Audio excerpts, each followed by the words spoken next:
Good afternoon to each and every one of you all. We are so happy to have you all joining us today as we're getting ready to come on live from CI. Here we are, Cigars International. I'm Dr. Tim McNeil. That's Gina McKinney right there.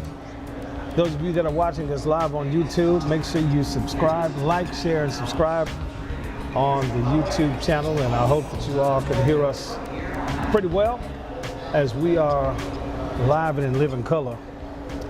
GFI at CI on Tuesday with a little shop talk. So happy to have each and every one of you. As y'all are coming on, make sure you say hey to everybody. So happy to have those of you that are joining us live and those of you that are watching the replay. We are beginning this Tuesday shop talk, GFI at CI, because we need to have conversations. We need to talk about financial literacy. We need to talk about wealth management. We need to talk about retirement planning. We need to talk about legacy planning. We need to talk about final expense. We need to talk about Medicare. Everything. What do we need to talk about? You're mentioning it all. You're not skipping a beat. Yeah, we need to talk about all of it. So for each and every one of you that are with us today, we're going to come on for about a half hour, 45 minutes every Tuesday, and it's my hope that each and every one of you will share all of the information that we're going to be sharing with you all today. Gina McKinney is going to tell us a little bit about GFI, Global Financial Impact, what we're here for, and we're going to have a little conversation, have a little shop talk, and certainly if you have any comments, we'll be looking at those right here to see if any of you all have comments to share with us and or questions you may have, and we're going to do our very best to try to answer each and every one of those. So Gina, take it away. Tell us a little bit about GFI. Tell us a little bit about what you do. Tell us a little bit about wealth management, all that type of stuff that we talked about, and then we'll get into some conversation. Look at the good people. Okay. I'm a little confused. All right. Good afternoon, everybody. So let me just tell you a little bit about Even GFI. If you are confused, never give it away. Let me tell you a little bit about GFI, Global Financial Impact. Number one, we are a financial technology company. There's nobody who's ever done what we're doing, which is why we will be the number one fintech company in the world. We have a major vision, and that is to have a worldwide entrepreneurial movement. And that movement is simple. We are inspired, we are moved to help families to dream again. I don't know about you, Pastor Tim, but that's one thing I know that children do. But we lose the ability to dream when we become adults, and we're not supposed to. So we are committed to helping inspire mothers, fathers, families to dream again. But here's how we're going to do that. We have some major commitments that we're looking to make by 2030. The first, with that inspiration, with that motivation to inspire families to dream, Pastor Tim, and you can chime in at any time, we are committed first and foremost to helping change the financial lives of 100 million families. That's a lofty goal that some may believe is lofty, but here's why we know it's going to happen. We're committed to having 1 million licensed agents by 2030 to help drive helping those families' lives financially. Even in the scope of that, this company is personally committed to helping 10,000 agents who are willing, committed to work to earn 7+ figure incomes or more. Again, all of this sounds lofty, but it's doable when we talk about the urgency of the matter. And because we're going to bless 100 million families' lives, because we're going to create over 1 million licensed agents with our company alone, because we are committed to making sure at least by minimum 10,000 agents make 7-figure incomes or more, as a company, we will be generating over $20 billion in revenue. The bottom line is we have a system. What's the acronym for system, my friend? Oh, save yourself time, energy, and money. And the reason we have a system is because you all don't know how to do it. And we're committed to following that system, being like a well-oiled machine.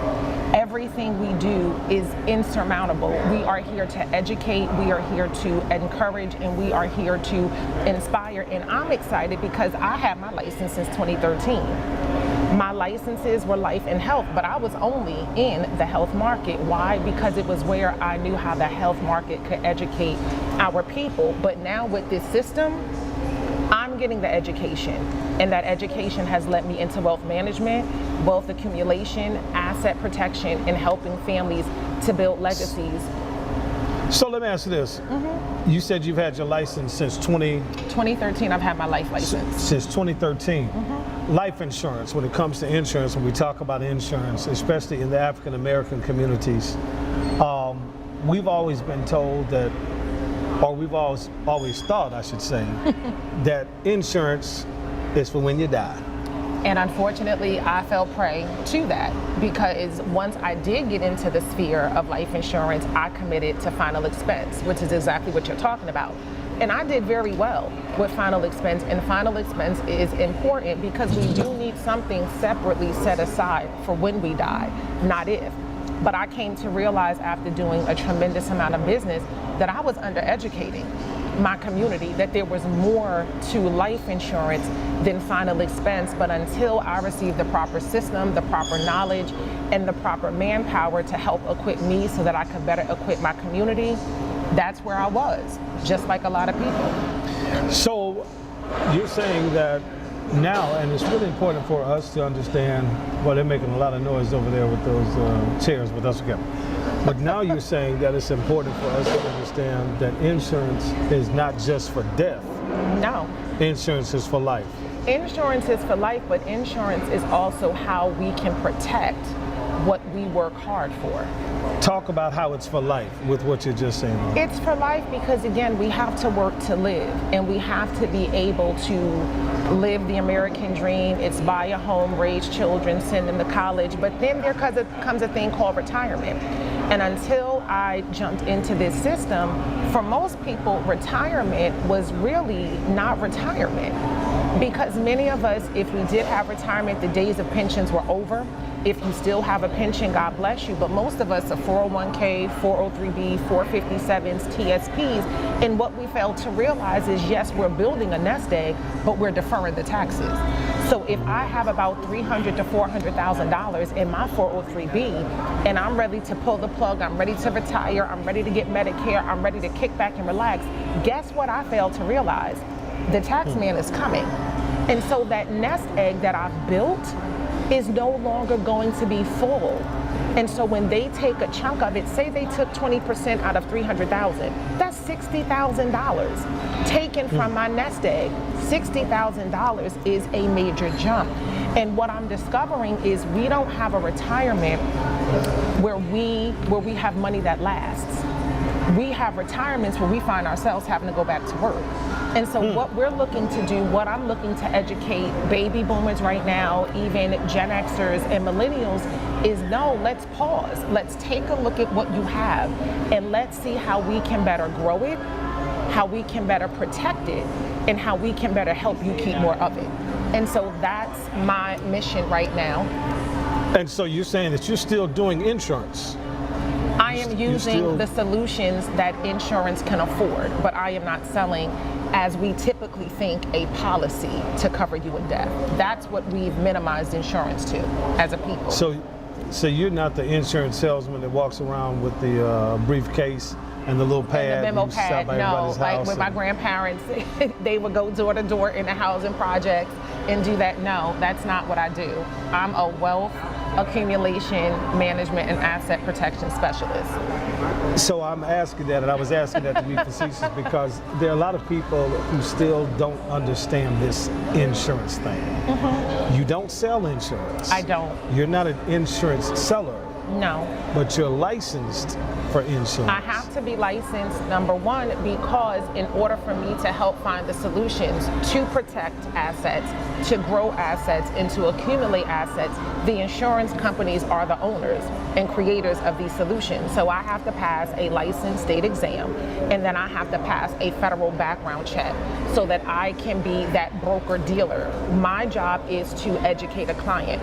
Once the client is educated, if they're encouraged to do something, I inspire them and walk them step by step through the process, bringing an educated client to one of our top 25 A+ rated insurance companies to find the solution to do what it is that they desire to have done, to build a legacy, to protect their assets, to give them peace of mind. Mm-hmm. After working all of these years, the last thing you should do is worry about retirement. And what I've discovered, being with Global Financial Impact, you only truly have a retirement if your money is working for you in retirement the same way you spent 30 to 40 years working for that money, which means I don't take a reduction in salary.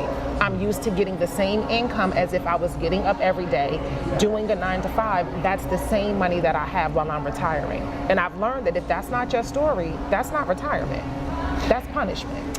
So today, this is our pilot broadcast. So we're just jumping out here today. Out there on the water. Out here on the water today, just hanging out. But we're going to certainly be doing this. I talked to Zach. Shout out to Zach and Cigars International here in the Colony, Texas. Thank you all so much for inviting us in and allowing us to use this have space. this conversation because of the importance of it and everything like that. So certainly we shout out Zach and all the staff and everybody that gets us our water, and Sharon and everybody that gets us our water, and everything that we have here, and then everybody that's in here. You all can't see them behind the camera. But we wanted to have this conversation, wanted to start this conversation. We wanted to start something to begin to shift the mindset of many people when it comes to insurance. One thing that most people don't know about insurance is that all the money you put in the bank, oh my Lord, the monies that you put in the bank, the monies that you put into all of the financial institutions, where do they put their money? They put their money in what I've discovered is a tier 1 asset, insurance. Insurance. And so with that to protect my money on their behalf. On their behalf, to protect your money on their behalf, and to protect them from any loss. With my money. With your money. Yes. So as we're here today, and as we'll be doing every Tuesday here at Shop Talk, we're going to do our very best to keep it as simple as possible. We're going to do our very best to have conversations about things that are current as it relates to what's happening in the world and why it's so important to be prepared, why it's necessary to be prepared. But also we're going to be doing our very best to have some components of education in there where we're teaching you about the retirement planning. For instance, as Gina was saying, when we talk about retirement, most people don't understand that real retirement is when you can stop working and your money works as hard as you did, as long as you did, as much as you did, to give you the same lifestyle that you had while you were working. And so when we talk about legacy planning, the $1 million baby, we're going to talk about that. Everybody's going back to school. We've got all our young people going back to school. I think the best school, back to school gift that you can give any child is the future. Absolutely. Yeah. Absolutely. And so as we share each and every Tuesday, we want y'all to make sure that you join in with us. We're going to be coming on at 12 o'clock. We had some technical issues today that got us started a little bit late, but we're going to be coming on 12 o'clock Central every Tuesday with Shop Talk here at CI, and we're going to be talking about myriad matters and myriad context and myriad subject matters. And one of the things I would like to invite those who do share with us, please jot down questions, anything that you specifically want to know about for us to bring up in conversation. We definitely want to do that as well. We don't want to just it to be what we deem important, but if there's something that we may not have on a horizon that you can bring to our attention, we definitely want to bring it to the shop. Yeah, we're definitely going to do that. And we listen, for everybody, if you want a free money management consultation, we're here to offer that as well. Myself and Gina, we'll make sure that you have information in the thread so that you can contact us for that free money management consultation. But I want to jump into a couple of subjects that were really burning on me and burning in me over the last few weeks that I've been kind of looking at the economy, looking at what's been taking place. First of all, let me jump into this first one, and then we'll get to the other two. 2053. Wall Street Journal. 77 or 78, so it's nothing that I'm concerned about for me, but it's something I'm concerned about for my nephews, my great niece, and the generations to come. According to, I believe it was Black Enterprise, you can find the article, the Wall Street Journal, that by 2053, it is being determined that African Americans in this country, in the United States of America, if we continue on the downward spiral of being the greatest consumers, but the poorest savers and investors, we will have zero net value in this country, which means our money does not have a voice. our money does not have a presence. And so if our money doesn't have a voice, if our money doesn't have a presence, what does that mean for us? And so that is the urgency, that is the alarm that we're sounding, and we are doing our best to pivot from that, teaching other generations how to protect assets. What I've discovered, the education I know, we may be mad at other cultures and other demographics for being able to pay for college tuition, 100% sending their kids to school, debt-free, not paying taxes, being able to sell properties but avoiding capital gains. Guess what? It's all legal. It's just education. And when you understand the solutions that allow you to do this so that you can keep more of what you've earned, we will be able to change that trajectory. And our economic value will speak volumes. But that's the urgency. If we continue on this downward spiral of spending,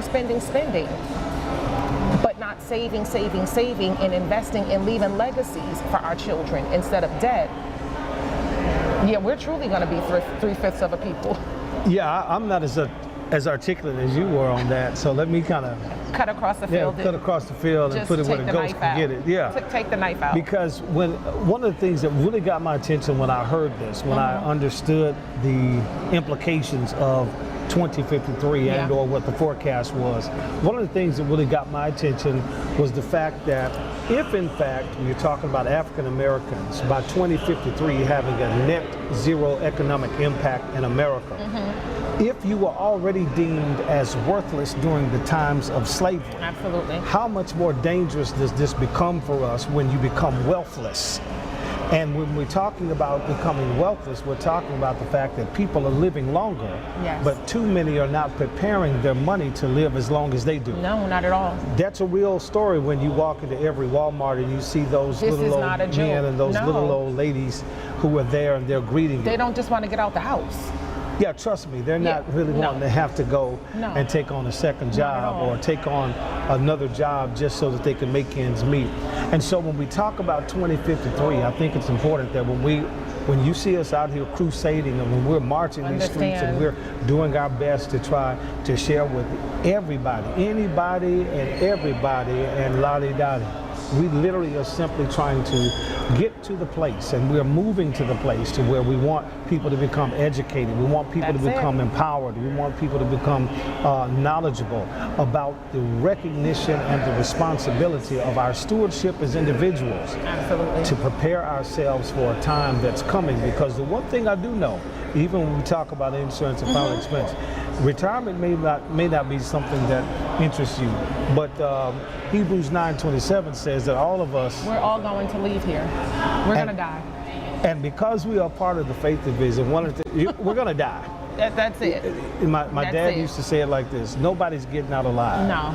And so with that in mind, it's important to understand that if we're going to create that generational wealth, if we're going to create that legacy wealth, none of us are going to be here forever. So therefore, we have to put vehicles in place and systems in place, and we have to put products in place and services in place that will continue the wealth. It's our obligation.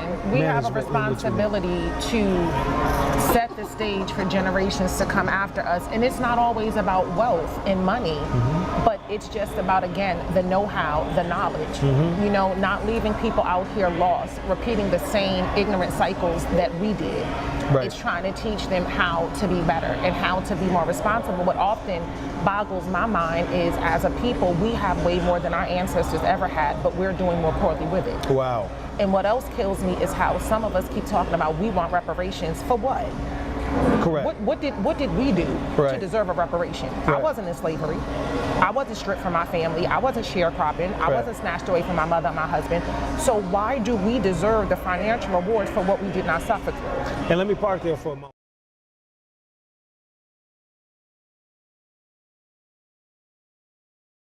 Because one thing I want you to know is that preparation is not optional. It's not, and on that note, I just want to share this before it looks like we bring this to a close.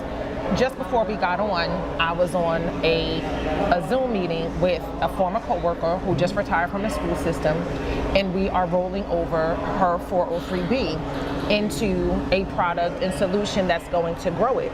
This is why privatizing our retirement is so important. Nobody can tell us what to do with our funds. Nobody can lock our stuff up. So here's what we did. We called the seeding company who has the 403B, and every company has its own process. So this was a learning experience. This company wants her to fill out all of this paperwork. Then they want her to get a signature or a certificate. And she's like, wait a minute, it's my money. And this is what we have to understand. 401ks, 403Bs, they are truly not for our benefit. They're a tax write-off for the companies, corporations, and school systems. So even though they lure us in with matching what we put in, they're going to get that match back when they get a 30% tax break. But you are going to have to pay taxes on it. And so she's like, hold up, why do I have to go through these hoops? She was like, any other time I wanted to move it, it wasn't a product because you were moving it from within their system. Correct. But now that you're taking it out to something better, something protected, they want to wear you out and make the process so difficult that you don't want to go through it anymore. Well, that's the whole point. This is why we have to take ownership of what we do. And that's a whole different, we've got a whole podcast on 401ks, 403Bs, 457s, TSPs, IRAs. We're gonna be talking about that because you talk about bamboozled and hoodwinked. That 401ks and 403Bs are probably some of the, now let me back up. When they were first introduced, they were probably helpful to a lot of people. Yes, absolutely. But when we give you the history and get you to understand what was in place before that, and even after Reaganomics kicked in with that 401k, that was always for the corporations and always for the organizations. Never for the people. It's never for the people. So we'll do a whole podcast on that. But with what you were just talking about, one thing that I want people to realize is that notice how easy they make it for you to put your money in. Yes. But the type of hell you have to go through to get your same money out. Hell, and again, that's what we're here to do.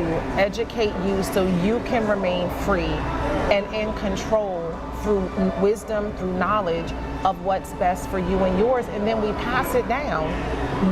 Can I be honest? Absolutely. I want to piss the devil off. That's what I want to do. All right. I want to piss him off and make him mad because we're better than this. Yeah. And so again, we're just here committed and on a crusade. Remember 2053. That's the reason why we're crusading. We're doing what we can while it's day. Because nighttime is coming. And we don't want to see future generations not have any net worth, not have any value. That's not the world I want to see our future family members be a part of. Yeah, so as we wrap up this pilot, again, today we just literally just popped on. Jumped We're out going to have a whole lot of other bells and whistles going on in the subsequent episodes, and we want each and every one of you to make sure you like, share, subscribe. It is time for us to have that financial literacy talk. Yes. It is time for us to have that wealth management talk. It is time. There are no more excuses. One of the things that I said about a week or two ago when we talk about Black Wall Street, what's very important to understand is that they may have incinerated Black Wall Street, but we don't have to remain financially incarcerated as a people. That's right. The mindset, the mentality, the methodology, and the mode of operation when it comes to asset protection, wealth management, and money management, we still have the prowess, we still have the skills, we still have the ability, and we still have the capacity. African Americans are the #1 consumer group on the planet. #1. And we were looking the other day, and I'm not sure if this is exact, but I would not be surprised if this is the updated information. In the Jewish community, the dollar circulates some 27 to 30 times before it leaves the community. Wow. In the Hispanic community, the dollar it circulates anywhere between 18 to 25 times before it leaves its community. In the African American community, the dollar circulates, I thought it circulated at least 2 or 3 days. The latest report says the dollar circulates in the African American community 6 hours That's sad. before it leaves the community. Ladies and and gentlemen, I'm simply saying to each and every one of you that all of us, it's time to have the talk. It's time for us to get serious. It's time for us to become very conscious about the realities of what's taking place in this world, about the realities of what's taking place in our country, and about the realities of the fact that you can talk about social justice all you want to, but if you don't have economy to back it up, and if you don't have the economics in a country like America, a free enterprise country, the reality is that we have to begin to prepare our minds and our thoughts to recognize questions like this. What happens if you live another 20 years after your retirement savings runs out? As a matter of fact, what happens to you if you lose your job today? How long is your money going to last? What happens if your family inherits your assets, but the knowledge that's necessary to manage them isn't there? I'm a victim. I know what it's like to have assets inherited, but when you don't have people in the family that have the knowledge to manage them, they go away.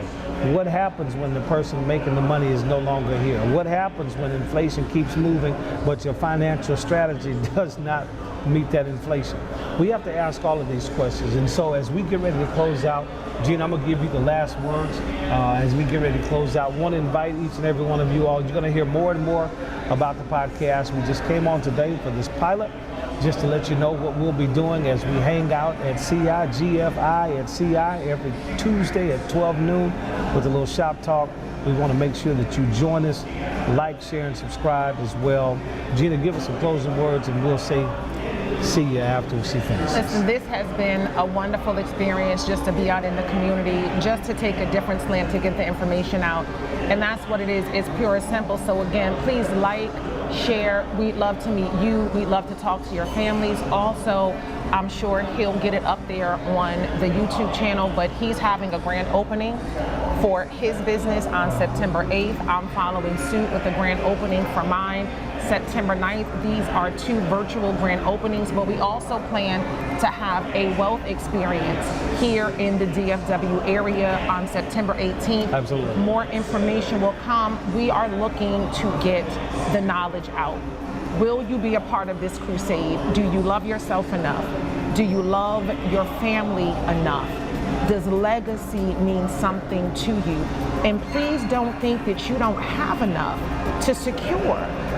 That's a poor mentality. And so please allow us to give you that free financial management consultation, debt management, mortgage protection, life insurance, final expense, wealth accumulation, business strategies.